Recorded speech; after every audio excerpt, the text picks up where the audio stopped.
안녕하십니까. 반갑습니다. 문영석 강사입니다. 자, 제 3회차 동행 모의고사 간단 해설 시작하겠습니다.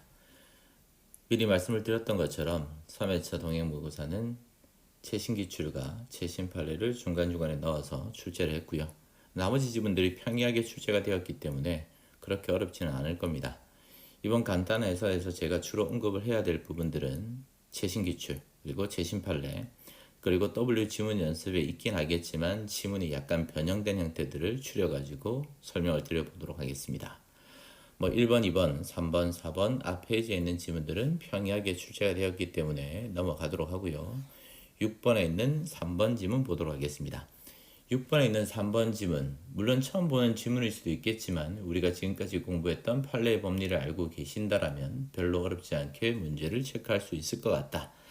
첫 번째를 가보시면 초등학교 기간제 교사다. 두 번째 줄 가보시면 정기검진을 받는 가정에 옷 속에 손을 넣어가지고 신체 부위를 만지게 되었다.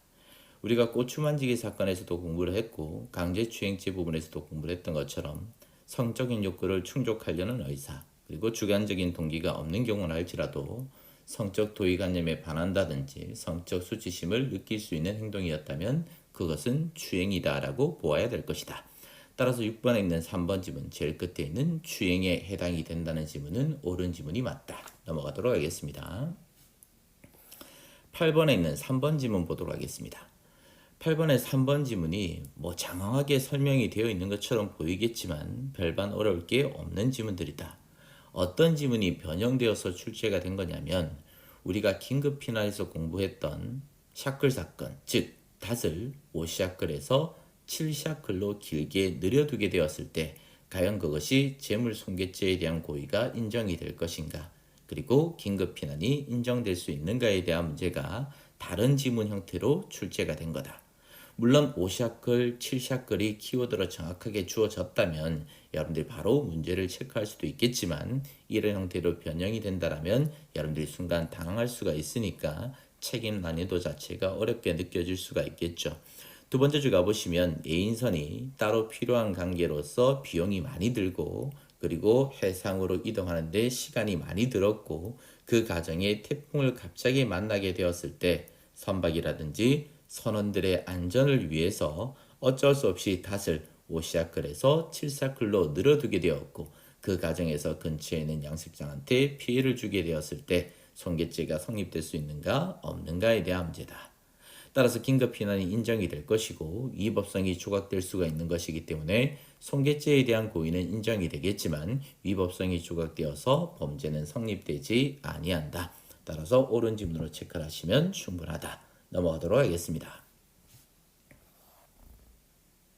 15번 문제로 가볼게요. 공지방해에 대한 문제다. 2번, 3번 지문 정도만 체크를 해보겠습니다. 2번 지문 가보시면 과연 적법한 공무집행이라고 볼 수 있을 것인가 없을 것인가에 대한 문제가 쟁점이다. 첫 번째 앞에 가시면 음주운전 신고를 받고 출동한 경찰관들이 결국 A라는 사람이 만취된 상태로서 차량 운전석에 앉아있자 음주운전을 하기 위해서 음주운전 측정을 시도를 했다. 그런데 A라는 사람이 자기는 음주를 하지 않았다라고 이야기를 하고 있고 그 과정에 경찰관들이 네 번째 줄에 키워드가 있습니다. 블랙박스를 확인하자라고 이야기했다. 그러자 A라는 사람이 자기의 음주가 발각될 수 있으니까 도주를 하게 되었고 그 과정에 실랑이를 벌이게 되었고 폭행 등을 하게 되었다.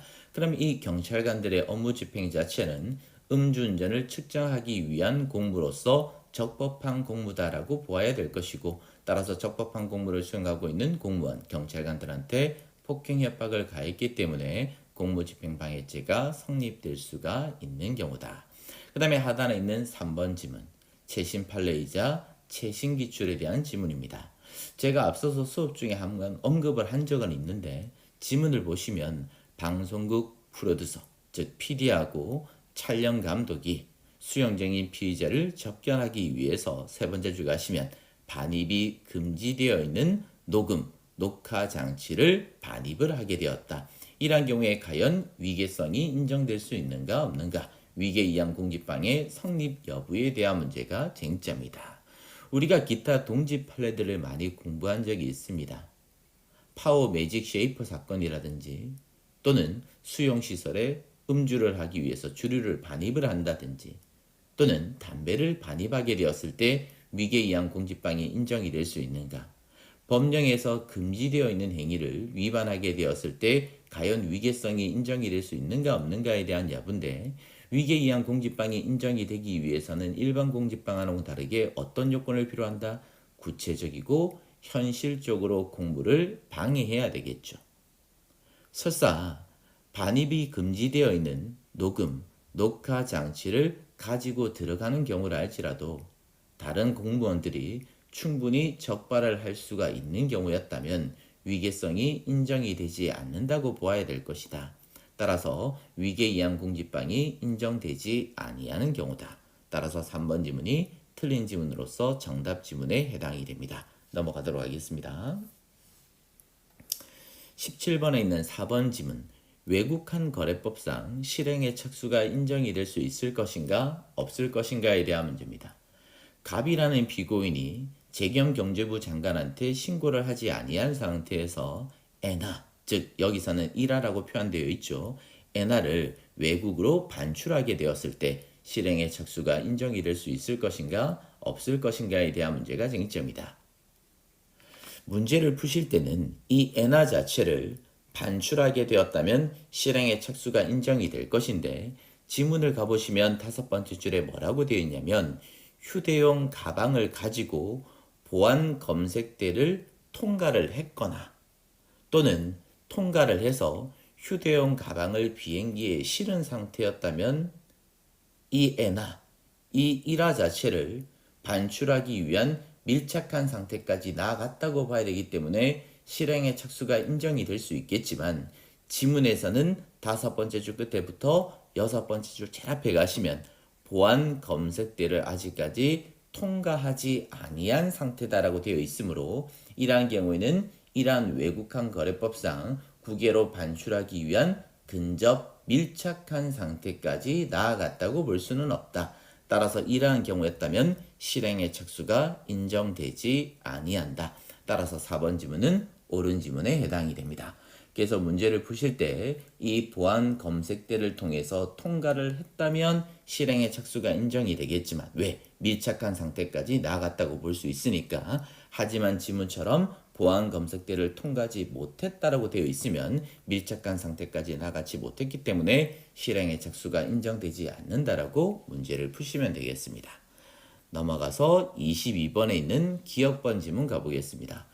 부정행사죄가 성립될 수 있을 것인가 없을 것인가에 대한 문제가 쟁점이고 22번에 있는 기억번 지문은 최신 기출이자 최신 판례에 대한 지문이다. 최근에 가장 핫한 지문 중에 하나이기 때문에 부정행사죄에 대한 다른 지문들하고 같이 연결하셔가지고 정리를 하실 필요가 있습니다. 일단 키워드가 명확하게 주어져 있죠. 장애인 사용 자동차 표지에 대한 문제다. 결국 장애인에 대한 자동차 표지를 사용하게 되었을 때 부정행사죄가 성립될 수 있을 것인가 없을 것인가에 대한 문제인데 부정행사죄가 성립이 되려면 권한이 없는 사람이 그 문서를 용도에 맞게끔 사용해야 됩니다. 그럼 예를 들어서 제가 장애인이 아닌데 장애인 자동차 표지를 자동차에 부착을 한 상태에서 주차장에 갔고요. 그리고 장애인 주차 공간에 주차를 했다면 권한이 없는 사람이 용도에 맞게끔 사용했다고 봐야 되겠죠. 따라서 이러한 경우였다면 부정행사죄가 성립될 수 있을 겁니다. 하지만 실제 사실관계에서는 갑이라는 피고인이 자동차 표지를 부착을 했고요. 주차장에 갔고요. 장애인 주차 공간에 주차를 한 것이 아니라 일반 주차 공간에 주차를 했다면 권한이 없는 사람이 용도에 맞게 사용하라는 것은 아니기 때문에 이러한 경우에는 부정행사죄가 성립되지 않는다라고 문제를 푸셔야 됩니다. 따라서 지문으로 가보시면 두 번째 줄에 장애인 자동차에 대한 지원을 받을 것이라고 합리적으로 기대되는 상황이 아니었다면, 즉 장애인 자동차 표지를 부착한 상태에서 장애인만 주차할 수 있는 공간에 주차를 한 것이 아니라 일반적인 주차 공간에 주차를 한 것이었다면 용도에 맞게끔 사용한 것이 아니기 때문에 제일 끝에 가시면 부정행사죄가 성립되는 경우가 아니라 성립되지 않는다라고 문제를 푸셔야 되겠습니다. 따라서 기억번 지문은 틀린 지문이다. 넘어가서 23번에 있는 3번 지문 가보겠습니다. 직무유기죄에 대한 성립 여부에 대한 문제가 쟁점인데 첫 번째 앞에 가시면 직무유기죄를 어떤 형태로 범하고 있냐면 무단 이탈의 형태로서 직무유기를 범하고 있다. 이러한 경우에 직무유기죄가 성립될 수 있는가 없는가? 역시 최신 기출이고 최신 판례의 지문입니다. 갑이라는 피고인은 기간제 교사입니다. 기간제 교사로서 며칠까지 일을 해야 되냐면 11월 17일까지 근무가 정해져 있는 사람이에요. 그러면 11월 14일 날 중학교 학교에서 중간고사 시험을 치게 되었고 중간고사 시험에 대한 채점 업무를 담당하고 있었는데 채점 업무를 제대로 이행하지 아니한 상태에서 무단 이탈을 하게 되었고 그로 인해 가지고 국가의 기능이 저해되었다고 볼 수 있을 것인가 없을 것인가에 대한 문제입니다. 14일 날 시험을 쳤고요. 이 사람의 근무 일자는 17일까지예요. 그럼 이 상간에 자기가 해야 될 채점 업무를 끝마쳐야 될 것인데 하지 아니한 상태에서 무단 이탈을 해버린 거죠. 그런데 시험에 대한 사정 업무 자체가 언제까지로 잡혀져 있었냐면 24일까지 시험에 대한 채점 업무에 대한 사정 일정이 잡혀져 있었습니다. 설사 이 갑이라는 사람이 시험이 치고 난 다음에 17일 상간에 무단 이탈을 하는 경우라 할지라도 아직까지 24일 이 시간까지는 시간적인 여유가 남아있는 상태고 이 여유 기간 동안 다른 사람들이 시험에 대한 채점 업무를 이행을 하면 되는 것이기 때문에 국가의 기능이 구체적으로 위태화되었다고 볼 수는 없는 것이다. 따라서 무단 이탈을 한다고 무조건 직무유기죄가 성립이 될 것이 아니라 무단 이탈을 한 가정 그리고 직무 수행이 불가능한지 불가능하지 아니한지 국가의 기능이 저해될 수 있는지 없는지에 대한 여부를 종합적으로 고려해서 판단을 해야 될 것이다. 따라서 3번 지문은 옳은 지문이다. 마지막으로 25번에 있는 4번 지문 가보겠습니다. 무면허 운전죄에 대한 재수관계에 대한 문제인데 25번에 있는 4번 지문은 우리가 지금까지 반복해서 계속 공부를 해봤던 그 법리에 대한 문제하고 아울러서 최신 판례에 대한 법리가 결합되어서 출제가 된 지문이에요. 그래서 제가 끊어놨는데 전단 부분이 시험에 나올 수도 있고 후단 부분이 시험에 출제가 될 수도 있습니다. 전단 부분에 대한 부분은 우리가 기본 강의 등에서도 공부를 했었고 W 지문 연습을 반복해서 푸는 과정에서도 연습을 해봤던 지문이죠. 무면허 운전죄에 대한 문제는 판례가 행위 표준설에 따라서 재수관계를 판단하고 있기 때문에 운전한 날마다 일제가 인정이 될 것이다. 그래서 전단 부분 끊으시면 옳은 지문. 오늘 운전하고 내일 운전하고 또 그 다음날 운전을 반복하게 되었을 때 일제가 될 것이 아니라 수제 관계가 인정이 되어야 되겠죠. 그런데 후단 부분 가보시면 세 번째 줄에 같은 날이다 라고 되어 있습니다. 같은 날. 여기서부터는 최신 판례의 법리가 적용이 되어 있는 거예요. 매일매일 운전을 한 게 아니라 같은 날 무면허 운전을 했고 식사를 끝마치고 다시 한 번 더 무면허 운전을 반복하게 되었을 때 일제가 될 것인가 수제 관계가 될 것인가에 대한 문제가 쟁점입니다. 같은 날에 여러 차례에 걸쳐 가지고 운전을 하게 되었을 때 범위의 단일성이 인정이 되고 계속성이나 연속성이 인정이 된다라면 같은 날 무면허 운전을 하는 행위는 포괄해서 일제관계가 인정이 될 수가 있겠지만 지문에서는 뭐라고 되어 있냐면 단일성이라든지 계속성이 인정되지 아니하는 경우였다면 무면허 운전죄는 같은 날 하는 경우라 할지라도 일제, 별제 관계가 인정이 되어야 될 것이고 실체적 경합범 관계가 인정이 되어야 됩니다. 따라서 4번 지문은 옳은 지문이에요.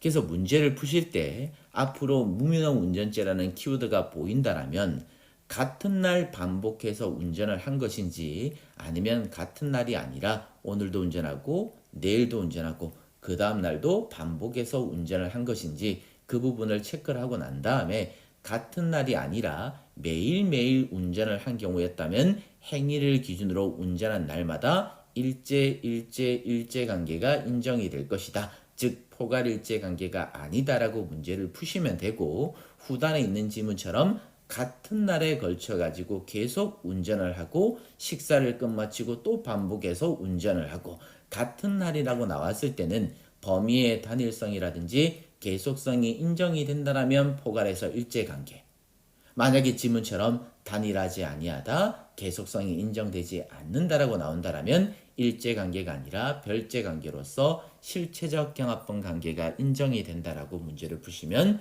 충분하겠습니다. 틀리신 지문들 따로 오답 정리하셔가지고 빠르게 체크를 해두시고, 거의 대부분 틀린 지문들이 최신 기출이나 또는 변형된 지문이나 최신 판례에 대한 문제가 해당이 될 건데, 따로 여러분들이 오려 붙이기를 해두시거나 아니면 그것이 귀찮아 두시면 간단하게 카피를 해서 메모만 해두시고, 제가 따로 W 지문에 없는 최신 기출이라든지 최신 판례는 페이지를 적시해서 나눠 드릴 거기 때문에 그 나눠 드리는 자료를 W에 넣어 가지고 단권화를 하시면 충분하겠습니다. 3회차 동행 모의고사 치신다고 정말 수고 많으셨고, 끝까지 자신감 잃지 마시고, 그리고 건강이 가장 중요하니까 건강 잃지 마시고 좋은 결과 있으시길 부탁을 드리겠습니다. 다음 시간에 다시 뵙도록 하겠습니다. 감사합니다.